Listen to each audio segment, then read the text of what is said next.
So I just received my new tiny little dash cam. It's a high definition dash cam, and I think I paid 120 bucks for it.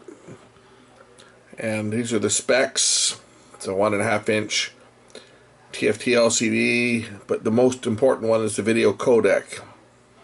What we're going to do is we're going to open this thing up, and I'm going to mount it in the car, and we're going to take some video, and I'm going to show you guys the results. I'm going to record in the highest quality mode. And big complaint I've had for a lot of the dash cameras that I've tried so far is either they have a really shitty picture or they don't work at night, and the time when you really need a camera is in low light, because your chances of having an accident are much greater in the dark.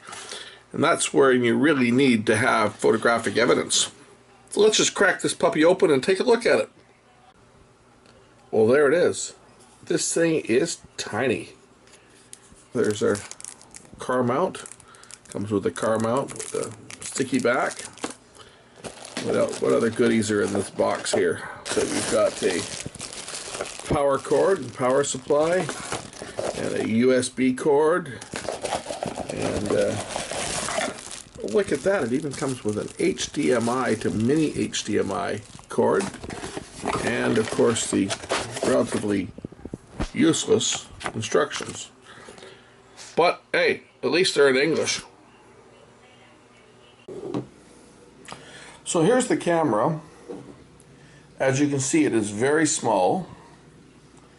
There's a power socket on the mount, which I've already stuck in my car. I've got some footage I shot tonight.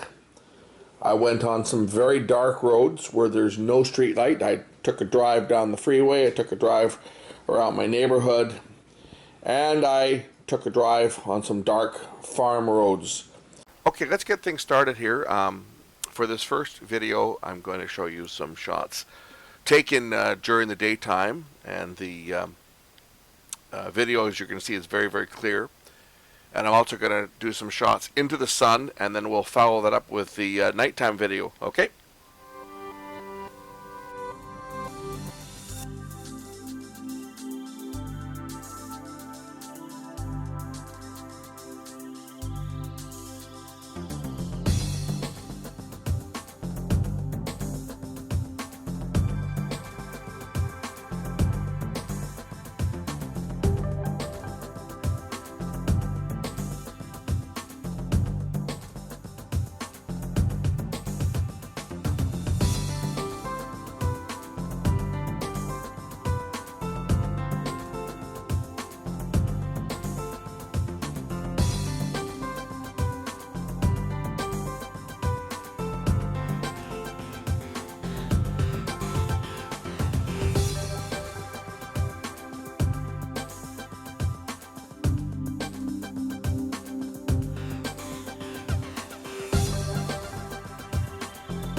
This video was shot with the model number OC-801. It's a Ojocam camera, and I purchased it from Amazon Canada. It was $119. Now, your mileage may vary, but the retail price on it at ojocam.com, and that's www.ojocam.com.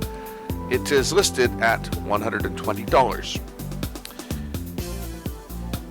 This model has GPS, and as you can see at the top of the screen, it's got the date and the time, as well as the speed that I'm driving, and the coordinates. Now, this information can be turned off if desired, and the camera can be set to loop recording mode, which will create files of 1, 3, or 5 minutes each, or you can turn the loop recording mode off, and then it will create files that are about 3.3 gigabytes, which by my calculation is going to be just around 30 minutes or so of video per file. When loop recording is turned off, and you can also turn off the on-screen display, it would make a great camera for capturing a video that you say would like to use for other than security purposes. The picture quality is that good. I'm very impressed. We're going to show you the cut point here, and the cut point is coming up right now. So that's it. That's the point where one file ended and the next file began. There was no gap, no drop frames. Lesser cameras that I have tried in the past, there's always a slight gap that could be several frames, and in the case of the first camera that I evaluated, there was about an 8-second hole that occurred every 10 minutes on the 10-minute mark.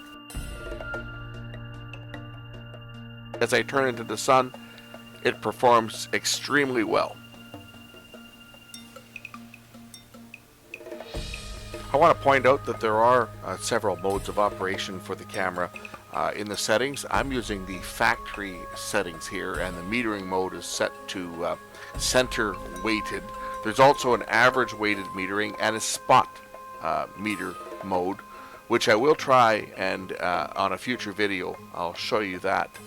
Today the weather isn't great.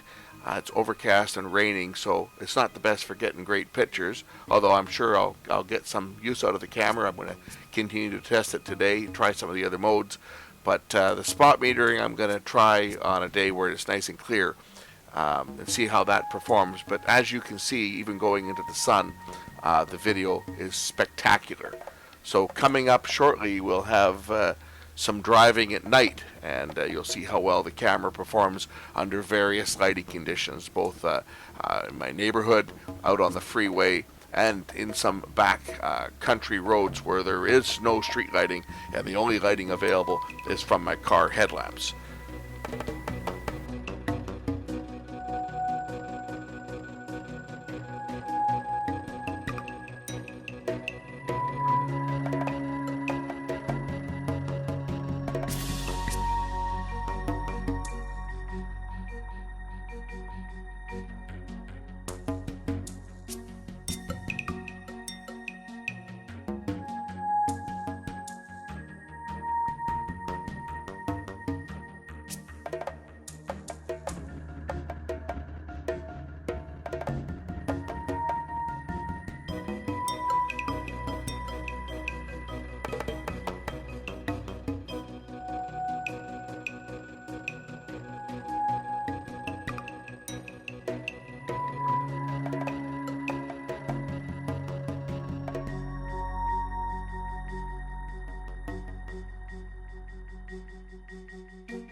Once again, as we turn into the sun, you'll see the Ojocam OC-801 handles the extreme contrast quite well. Pay particular attention when we roll up to the traffic light. You're actually able to see the color of the light despite the camera shining right into the sun, which is something that is tough to do on any video camera. But as you can see, the Ojocam performs flawlessly. You can see the color of the light, and that is important if you are using the camera as a witness to an accident.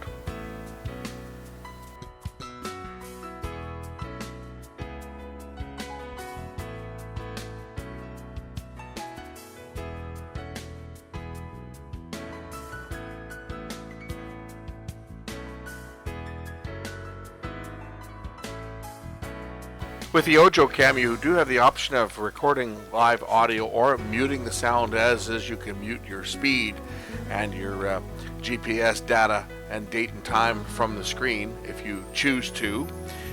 You can also mute the audio, or you can have it record audio.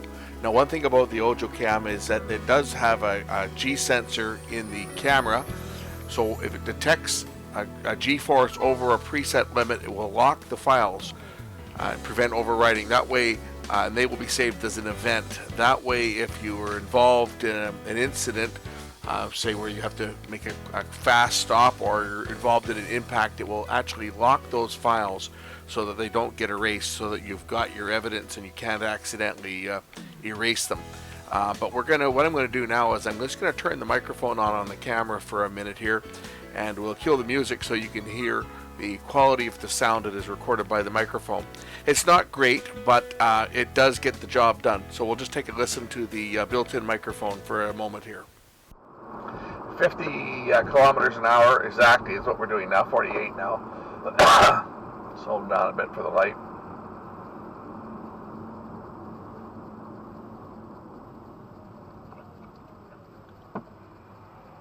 Stretch level. Nice thing about this camera is that you can take the SD card out relatively easy, and the camera can be popped down for security to put away very, very quickly. It just pops off the mount, and you leave all your wiring in place. So that's a big bonus. As you can hear, the sound quality of the camera isn't great, although it does get the job done. Not that this microphone that I'm using to record this sound is that much better. I'm using a noise canceling communications microphone, which does sound a little bit on the tinny side. I'm going to have to invest in a proper microphone, but this is what we're doing, or what we're using today, and it's going to have to suffice at least for this video. But now that we've seen how the camera performs in the daytime, let's take a look at some of the shots that I did in the evening under various conditions, shall we?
One thing you may have noticed is that even though I'm stopped, the speed shows me still as moving.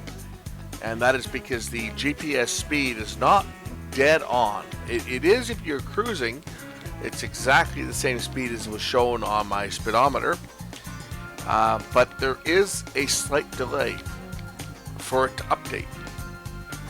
So I caution against having the speed on the screen when you're recording, because it could easily be used against you. For example, if you're doing 52 in a 50-kilometer zone and you get in an accident, they could nail you as being partly to blame because you were speeding. So I would highly recommend that you keep the speed turned off on this camera, and that is easy to do by just entering a driver number in the driver number field. And as soon as you enter a name or a number under the driver number, the speed is replaced with that information. The speed will be recorded in the log file, which is saved onto the memory card. So if you do play the video back using the playback software, it will overlay the video onto a Google map and will show you your speed on that overlay, but at least it won't be burned permanently into the video itself.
So this is driving up a dark country road that has no street lights, and as you can see, the area that is illuminated by the car headlights shows up quite well. The camera does perform very well considering how dark it was out here, but we don't need to take much of a look at this video, so I'm going to jump ahead to some freeway driving and show you how it handles the higher speed driving on the freeway, both with and without overhead streetlights.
One of the reasons the video looks so good off of the Ojocam OC-801 is due to its H.264 encoder. It encodes the video files as a .mov, which is an MPEG-4 type of format.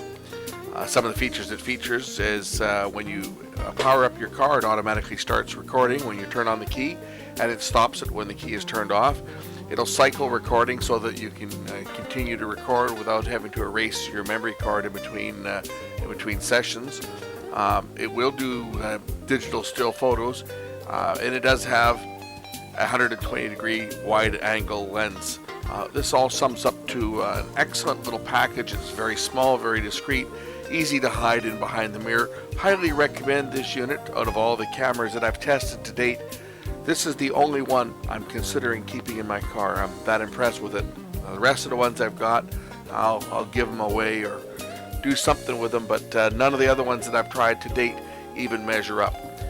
Before I dispose of my other cameras, though, I am going to do a one-to-one comparison. Just waiting for a bit better weather here so that I can show off the difference in quality between this camera and others. And stay tuned for future reviews, as I'm going to try some other dash cameras in the future, and we'll keep you updated on what is the best as this technology evolves.